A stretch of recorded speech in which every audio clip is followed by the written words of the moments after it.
નમસ્કાર મિત્રો, આપણું કોઈનેટના એક નવા વિડીયોમાં સ્વાગત છે।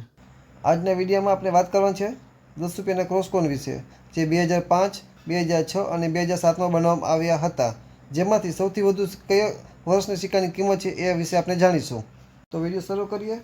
સૌપ્રથમ આ સિક્કા વિશે જાણીએ। 2005માં આ ક્રોસ કોઈન બનાવવામાં આવ્યો હતો, તે સૌથી વધુ કિંમતવાળો છે।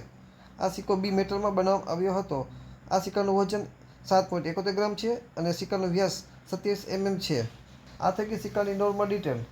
તો હવે સિક્કાના પાછળની ભાગની વાત કરીએ તો પાછળની સાઈડ ઉપર સૌ ઉપર હિન્દીમાં ભારત અને ઇંગ્લિશમાં ઇન્ડિયા લખેલું હોય છે। વચ્ચે અશોક સ્તંભ અને એમની બાજુમાં 10 લખેલું હોય છે। એમની નીચેની સાલ કે 2005 લખેલી છે, એમની નીચે મિન્ટ માર્ક દર્શાવવામાં આવ્યો હોય છે। સિક્કાના પાછળની ભાગની વાત કરીએ તો પાછળની સાઈડમાં ક્રોસ કોઈનનું માર્ક હોય છે। એની ફરતી બાજુમાં હિન્દીમાં 10 રૂપિયા લખેલું આવે છે અને ઇંગ્લિશમાં 10 રૂપીસ લખેલું હોય છે।